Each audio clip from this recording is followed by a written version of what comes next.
You're listening to What She Said, a podcast for bloggers and creatives hosted by me, Lucy Sharif, a freelance journalist living in London.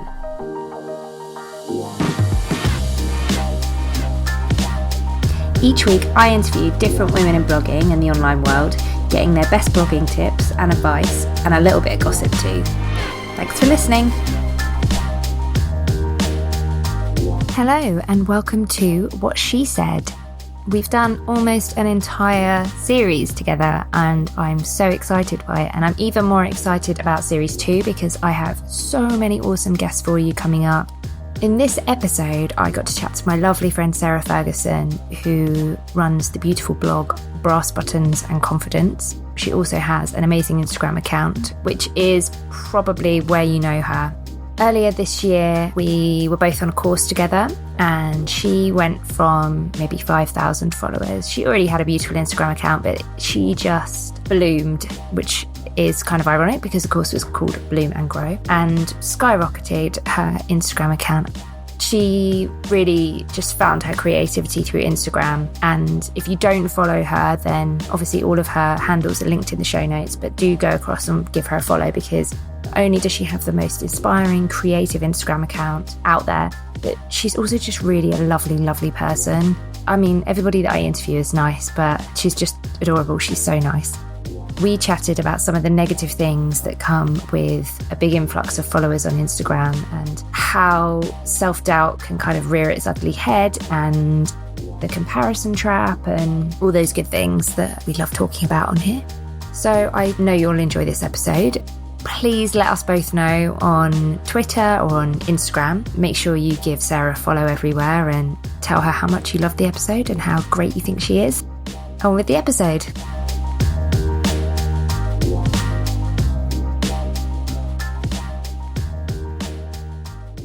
Hello. Hello, how are you? Fine, how are you? Good, thank you. Welcome to the podcast. So exciting to chat to you. Just for anybody who doesn't know who you are, do you want to just introduce yourself and tell us a little bit about your blogging journey so far? My name is Sarah and I have a little blog. It's called Brass Buttons and Confidence, and I also have an Instagram which is just Sarah Louise Ferg. I am too many Sarah Louise Fergusons were taken, popular name. So I think I started my blog 4 years ago, and I've had Instagram for maybe longer than that, but of course started with the whole embarrassing selfies and time at uni, that when they had all the hideous filters, and just you have to scroll back really, really far to find all those dingy images. In fact, I think I've archived quite a few of them now. But yeah, things have only recently, sort of this year, started to pick up and become more noticed and stuff. So yeah, it's been a long journey. Long journey, bit of a slog at times, but finally it's kind of starting to pay off some of the work. That's good.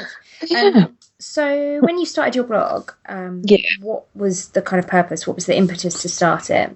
Well, fashion. Fashion, the fashion blog. Because you would like look online, and there were so many fashion blogs out at the time, and I was just like, I need to get in on that. That looks like so much fun. And I just was, at that point in my life, didn't have a mortgage, didn't have a husband, so all my money just was spent on clothes anyway, so it's like I may as well blog about it. So we just kind of the images back then were slightly less skillful. Didn't have a tripod, so I used to it's even harder to be seen. No events up here either for us to go to. Yeah. A lot of the people that have been on the podcast have been, I think the majority are London based, but there's been a couple that have been Leeds. There's a really good kind of travel collective there. Yeah. I mean, I can feel it coming northern. I can feel it, like you were saying on Twitter the other day. Just need to move up to this neck of the woods. Yes, I really Yorkshire, and you just do that bit closer. That was obviously one of the biggest stumbling blocks for you, because you've had a really interesting journey. So you've been blogging for a little bit, and you've had an Instagram for a little bit. But literally, if you don't follow Sarah on Instagram, then obviously after this podcast episode you will, but I'm pretty sure that quite a lot of the people listening know who you are. But we were on the same course by the wonderful Sarah Tasker, friend of the podcast, and I've literally seen you in front of my eyes go from you already had a good strong following, but suddenly it just blew up and your photos just became incredible. I mean, I've been dying to do the courses for ages, and it was always a case of, will it do anything for me? Will it actually work? And you just need to listen to your gut, because it works. Yeah. She knows exactly what she's talking about, and it won't happen overnight, but it just, for me, unleashed some sort of creative demon from within. Started off with, the flowers and things, and then opened up this Photoshop world. The ideas just keep coming. So before that, I mean, I was really keen on photography and stuff, but, it was really hard to try and find a style and be noticed. And then the algorithm came in, and then it was even harder. And I think then from going from like loads of pictures to myself, and then I got pregnant, and then it was loads of pictures of my baby, and then I was like, I couldn't focus or find what it was that I wanted to post. If that makes any sense at all, because I'm kind of rambling, but it kind of got just lost in a sea of everyday images, and then I thought, oh, that looks okay, I'll just post that. And then everyone loves a picture of a baby, so they would get quite a lot of likes, and you think, oh, should I be posting more of her? And then you get conflicted. I know what I want to post, but is that what people want to see? That's really hard as well. So you wrote a really good post recently about finding your Instagram style, and kind of documented your process, which is really interesting, and I think quite a lot of people would find it quite different to how they do it, and also because when you're an Instagrammer with a certain following, you can't really leave it to chance. You can't leave your creativity to chance. You kind of have to work to find the images, and it was really cool the way that you described it. Sometimes you draw out the kind of idea, so I've got like the effort as well. I mean, I spend probably too much time on Pinterest, and I'll maybe have an idea of what it is that I want in my head, and then I'll just type it in, floating books or origami birds Photoshop, and then see what comes up, and then from there I'll just try and develop an idea, because I've already got the essence of it, but it's just trying to then get a visual, and I guess drawing out the little square of how you would see the image and then sketching it helps as well. I think I've always just been one of those like visual learners. Always found it easier to like look at things and learn as opposed to read and learn.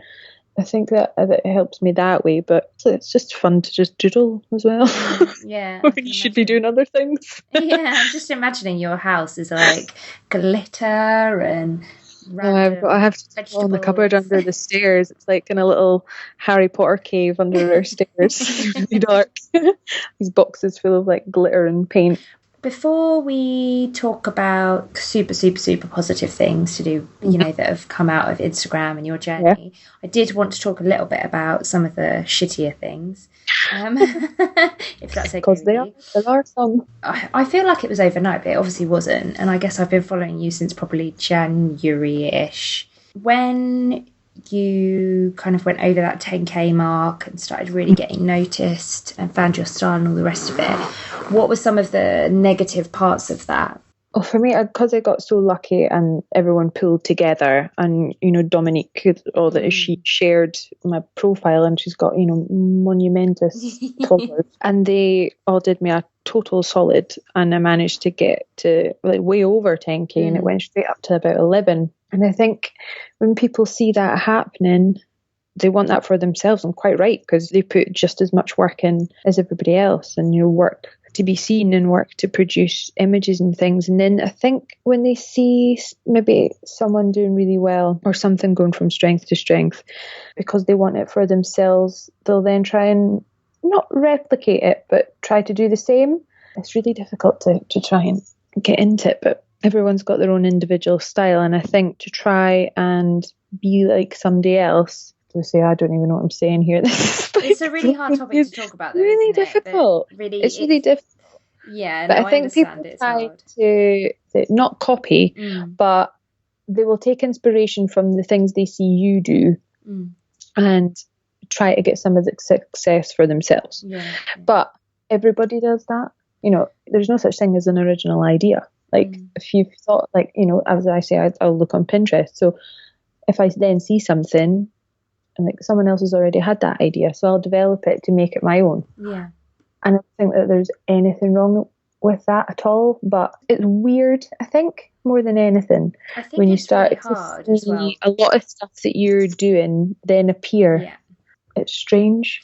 Well, I think it's really hard when you're emulating somebody else before you've found your own style, or you're inspired by someone else, and that's fine, but it can sometimes feel, from the person who's being the inspiration, aka you, I can imagine it can sometimes feel a bit intrusive, even if you know that, yeah, it's absolutely fine that they're doing this and they're crediting me and all the rest of it. It can still feel pretty intrusive, I would imagine, especially, you say that everybody else has worked as hard or whatever, and fair enough that they want to get to the level that you are, but actually you're not really giving yourself enough credit, because I don't work as hard as you on Instagram at all, even remotely.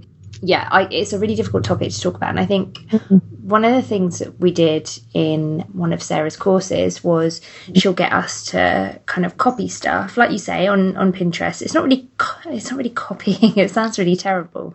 Before you can find your own style, sometimes you need to kind of start with something, don't you? You do. You need to be inspired by something in order to then develop your own ideas, which is why, there's absolutely nothing wrong with it. It's just bizarre, because I think it's difficult for me to get my head around people wanting to be like me. Yeah. I think that's where it all stems from, because I can't imagine them ever being like, why do you want photos like mine? Well, there's so many other people with better images. Why don't you want pictures that are like theirs? Why would you want pictures like mine? But then I've been on the other end of it as well. I've been accused of copying from somebody, and it then threw me, and it was a horrible feeling, and I knew that 100% hadn't. I don't think it was so much the image, it was more the caption, but I knew that I absolutely hadn't copied this person, and I was being accused of this thing, and I thought, oh my God, if that's how, if you were to then go and accuse someone of copying you, and this is how they would feel, I would never want that on anyone. It's horrible. It's an awful feeling. If they genuinely think, I love their image, I'm going to try and create something like that. You can't copyright every single image you do on Instagram and stop being like, you are not allowed to recreate this for yourself. That's ridiculous. You can't do that. I think it's when you've got a very distinct style. When you've got a really distinct style, and especially your photos are really creative and use Photoshop, and I would feel exactly the same as you. Just feel a little bit icky, but also feel like, okay, well, it's not a crime as such, so I kind of have to suck it up. And it did, to begin with, it did feel really icky, but I think just more because I had such a hard time of why were these people wanting to have images like mine, because it just, you get to this 10k, and that, 10k is a lot. It's a lot of people. There are people who have 10 times that, hundreds of times that, and I don't even know if I could cope with that many. I think I'd be really weirded out, because even from that, you then you get messages from people asking about your edits and what camera you use, and unfollows as well. With these, Sarah said it, when you get an influx, you also get like a mass unfollowing, because they may see the first 6 or 9 images that you post and think, oh yeah, I'm going to follow them because I love all Dominique's work, and if she's saying to follow them, then I'm going to do it. But then if I then post something that they didn't like, then they'll just unfollow. So I had one day I'd lost about 35 within 3 hours. I'd posted, and then 35 followers went just like that. And and that's like, oh shit, you've got this 10k that you feel responsible for. You need to be like, right, well, this is getting big. I need to be producing stuff that these guys like, that want them to stick around. I don't want to be above 10k and then for one day to go back down to 4 figures and be like 9998, and for someone to be like, what happened there? Would you lose your swipe up function? Would they just take it away from you? I think they probably would. They're pretty cutthroat, these Instagram gods. With that in mind, now that you're at a 10k, you're above 10k now, but now that you've hit that kind of milestone, what kind of pressures are you feeling when you're creating? I think it's just like yesterday, for instance, I always try to do the hashtag project for and create something, and it's so lovely when everyone comments, and I get such nice comments on them all saying, this really needs to be featured, you deserve to be featured. And I've never had anything close to being featured yet, but I then feel like every Sunday, oh right, okay, I have to put some effort into this one to make it better was last week, or I really have to try. And when it was last week, I think it was the Imagine, and I had so many lovely like DMs from people being like, this week was made for you. Before I'd even seen what the project was, people were like, this was made for you this week, because you know, your images lately have just been this, like so many that you could have submitted already. And you know, I can't wait to see what you produce and stuff. And I think, oh God, pressure. What if I do something and it's really rubbish? And then last night's one totally bombed. Like for the past 3 or 4 images have had in excess of 1,200, 1,500, almost 2,000 likes. Last night's got like 500. Was that your the WHP Great Adventure? Yeah, Great Outdoors one. That picture. It's so beautiful. It's not done well at all. But then I think, you know, there's been so many issues with Instagram the weekend. And I've just before we started chatting, one of my friends' accounts has just disappeared. It's just gone. Oh no. Vanished. And, you know, our profile's there, but there's no images, no follower count, no following count. You turned on 2-step authentication? Yeah, I did mine. I got a prompt from Instagram to turn mine on like a week or so ago. Oh wow. So I did it then, but never noticed anything happen. Nothing's touched with happened yet. Fingers crossed. Everyone that I know it's happened to so far, everything's been restored. But I think they've been out for about 2 or 3 days before they've gotten everything back. Stressful. Yeah, so anyone who's listening, turn on your 2-step authentication. Is that how you say it? Authentication? Authentication? Am I adding extra syllables? I think you're asking an if. Authentication. Turn that thing on go to your settings, and there's something in security. The thing that says 2-step before it, and protect your Instagram account because, it was hacked, I think. Yeah, I think so. I think it's something to do with email addresses. Something to do with Russia, apparently. I saw it was on the Telegraph today or yesterday, I think. Oh, was it? Instagram, the Telegraph. I know. It's crazy. Loads of celebrity accounts were hacked, and I was like, yes, celebrity accounts, but also Hannah Arkyle. You know. Yeah, I know. My friend Alison, the Owen Life, she's the one that's gone down at the minute, and she's another. You know, she makes her living from her Instagram and her blog and stuff, and. You know, I think that must be terrifying because we all say it, you know, at any point they could just be like, well, you know, you haven't signed anything, you don't pay for this service, it's free. We could take it away at any time. That leads us on to that ominous, honestly leads us on to the fact that if Instagram went away tomorrow, what would you do? I'd get on the phone to Sarah and I'd get her to make her own versions of it. That's a really good answer. No, please, Sarah. Please. Sarah Graham. Yeah, I'd be up for that. Well, you've been blogging a lot more, I've noticed as well. Yeah. I think it all feels like it's more organic and it's more natural now. Before it kind of felt a bit forced, and you know, you'll know yourself, like when you've had a baby, you know, your life is just baby. And I was full of good intentions about, I mean, you've been fab with it, with your updates and stuff. I was full of like, going to be what's in my baby bag and where to go with the baby and what the baby's wearing, and I just could not be bothered with any of it. I just thought, no, like, she's napping, the last thing I want to do is write about her. Like, I'm asleep. No, I've got things to do. I need to cook, I need to clean. I never really got into any of that. And then as she got older and I started to get more into this, the posts on Instagram came, and then as the posts started to grow, then the topics for writing came about more easily. So it felt less like, let's force a title and then write something. So when in blogging, specifically thinking about blogging, what have been the biggest growth boost to your blog? Has that been Instagram? It's, you know, the majority of my following comes from Instagram. I think blog loving, there's followers on blog loving, but I don't think that's accurate. I mean, I think it was the same when you got the blog loving app, you would follow blogs so they would follow yours back. It wasn't really like they were reading it. Yeah. So you can class them as readers or visitors to your site or anything. But I also recently made the move from Blogger to WordPress. Have you? Brilliant. That's made a massive difference. Has it? Interesting. How so? and just being able to do what you want with it, SEO, because, you know, it has the function, and I can now get green lights on my posts before, like with Blogger, I had absolutely no idea about, or the readability or anything like that.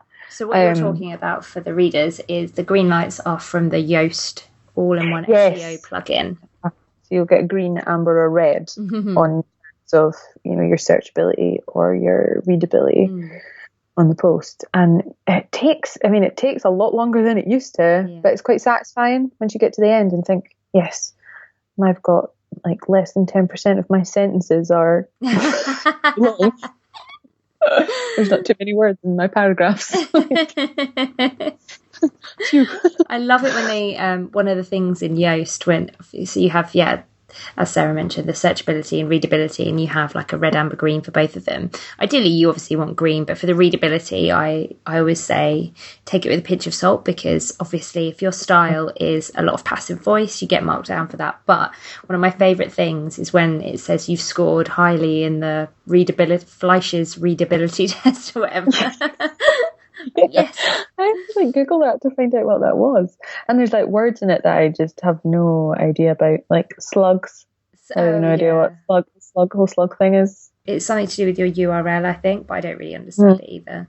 I hope you're changing your meta descriptions as well. Yeah, sure. Because it's important, because now on Facebook, do you promote any of your posts through Facebook? Do you have a Facebook page? I've got a Facebook page, so I mean, anytime an Instagram post goes up, it'll go on the Facebook, and then I can share from the blog onto Facebook as well. If you don't tweak your meta description, not your metadata, which you can do in Yoast, it will just pull through the first few sentences or whatever. So you can't tweak your preview in Facebook anymore. Because you can select the image you want as well, can't you? It doesn't have to be the same on every platform. Like if you were posting to Twitter and then to Facebook, like you could have a different image. It would obviously have to be contained in the post, but it didn't have to be the same. Yeah, are you using like Buffer or something? So it just says like what thumbnail. In Yoast, yes. Yeah. I don't bother changing any of it. No, I mean, who's got time for that? Yeah, there's so many little tabs. Yeah, I can't be doing with it. I don't go past the first tab. Haven't got time for that. Stressful enough trying to get a green light, never mind checking what other tabs might be flashing at you. So on the flip side, what has been, and you've kind of already touched on it, what has been something that's held you back in blogging? Do you mean like in terms of what stopped me writing, or what's... Yeah, anything really. Anything that's been a bit of a stumbling block. Do you know, I think location's a big thing. Because I don't live in a city. I don't even live in a town. I live in, it's a big village. There's no big stores. There's nowhere that has, fancy openings or places. Like there's a lack of places to review if you were going somewhere. There's a lot of stumbling blocks for that kind of thing. And then also for the people, for being noticed around here for this kind of thing as well, because we're all kind of, the Borders is probably a little bit behind in some ways to the rest of the world, catching up. So to say to someone down here, oh, you write a blog, I'm like, what's a blog? What does that entail? Type thing. So if you're not a farmer or a joiner, or you don't get on the train and go and work in Edinburgh, saying to someone that you were, you wanted to make it writing a blog and that was how you wanted to work, people would be a bit like, huh? Really? What's that? Yeah. But as soon as you get to Edinburgh, they get it. But we are maybe 40 minutes away from Edinburgh, so even, there are events and things that go on up in there, but again, there's like so many other bloggers and Instagrammers and all those kind of people, creatives within Edinburgh, that will be first pick to review things or to be asked for work or for jobs or events. Especially if you're, if someone was to search for me and my location is Scottish Borders, not Edinburgh. If they looking for bloggers in Edinburgh, I doubt that I will be one of the ones that come up. Thank God for the internet, though. Hey, we do have the internet here, I promise. Blogging isn't your full-time job. Would you like it to be your full-time job? I would love it to be. It's been a dream as long as I've been doing it. To be successful at it. I don't know. It still baffles me how people manage to do it. I understand how they do it, but how they manage every month to be able to to bring in an income. I'm in awe of how they do it. And I think I'm nosy as well. I want to know how they do it. Tell me your secret. I think that's one of the... But it's funny that you say that, because when I was talking to Fifi, Whimsy and Grey, a few episodes back, I think it's episode 4 or 5, I'll link to it in the show notes. Yeah. We were talking about transparency in blogging and bigger bloggers not sharing their knowledge, or actually even just smaller bloggers not sharing their knowledge. And it's something that whenever anybody asks me anything, I will always tell them completely honestly. I'll tell anyone. Because I remember when I started and nobody would tell me, and I felt so disheartened for so long because I didn't know, like, exactly what you said. What's the secret? Like, how do you do it? No, literally, like, actually, practically, how do you do it?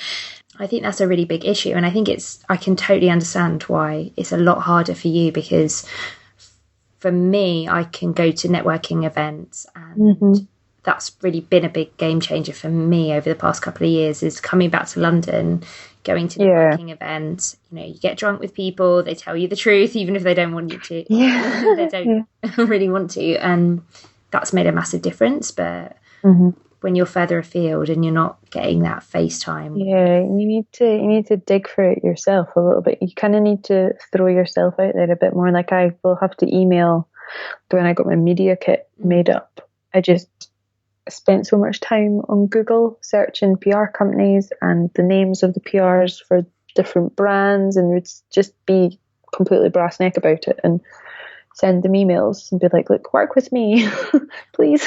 I think that's a really good thing, though. You're doing exactly what every other jobbing blogger is doing. You're just doing it kind of off your own back, as opposed to someone telling you how. Yeah. I remember once, like right back at the start, I messaged a blogger that I absolutely adored, sent her an email and just asked for some advice. I wasn't asking for, how do you get all the free stuff? There was nothing like that. It was like, it was an admiration post. It was, really like your blog, like, how did you get so, what did you do? Like, did you just continually do this? Is there any tips that you could give someone that's starting out? And they just didn't reply. There was no response. It was the email address that was on their blog to use, and they encouraged people to get in touch, and I did, and got nothing back. And then I just thought, well, why? What's the point in bothering? Like, did that put you off ever asking anyone else? Yeah, because I didn't ask anyone else after that.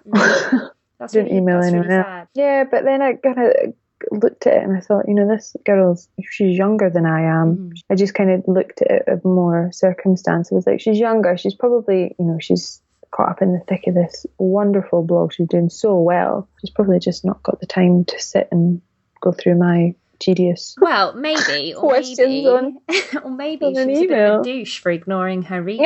Because whenever anybody comments on my blog, whenever anybody emails me, whenever anybody comments on my Instagram or DMs me or on Twitter, I reply to every single person. And I appreciate that I don't have the same level of followers that some other people do, but even if you look at Sarah or Dominique, they do the same, or Hannah, they all do the same. And that's because they appreciate their readers, and all three of those people have got such an engaged following of fiercely loyal followers. So don't give her the benefit of the doubt. Maybe she didn't have time, but also she should have made time. It would have been nice. I know if someone had emailed me, I would have tried to have got back, provided I'd gotten the message. Who knows, it might have gone to our junk email. Maybe. That could happen to anyone. If you message someone you don't get it, you go to the junk box. And you're so nice. Maybe. And I guess that's probably going to make you be quite the opposite when people contact you. Yeah. I guess she was another Scottish blogger as well. So I was super interested to know, because I was finding it so difficult, again, being, up here and there being a bit of a lack of things going on for bloggers, like how she'd done it. You're going to these events, you've been invited to things in London, and at that point didn't see much difference between the images that she was posting and the images that I was. And I just thought, I wonder what it is, the hook here. But that's the thing. All the head offices for everything are in London or down south. That's where the headquarters and the hubs for all of these big brands and PR companies. It's where everyone is. It is easier in London because you can get yourself out to meet a PR or go to a networking event or whatever. There's an abundance for them for drinks companies up here. Yeah, that makes sense. Whiskey and gin and all on the like for a distillery. You'd be puts in. Coach loads of Americans all. Yeah, they get around. really into it, like really into the history and the clans and the name. Because everyone's cousin's auntie's brother's wife was a MacDonald, so they've got roots in Scotland, and do you know Ian MacDonald? And I'm like, yeah.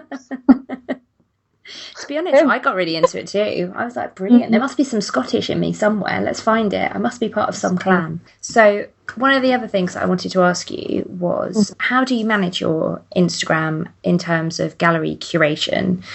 To view it before I post it type thing. Do you plot things out, or do you have such a strong sense of your own style now that you can... Sometimes. I mean, I used to be really religious at plotting them out. I think, watch what colours and things that I posted. That was before I kind of started all the Photoshop heavy edits, because it went really blue for a while, so I wouldn't have posted like anything that would have been yellow or anything like right smack in the middle, because I would just think, oh god, how garish. Doesn't look right at all.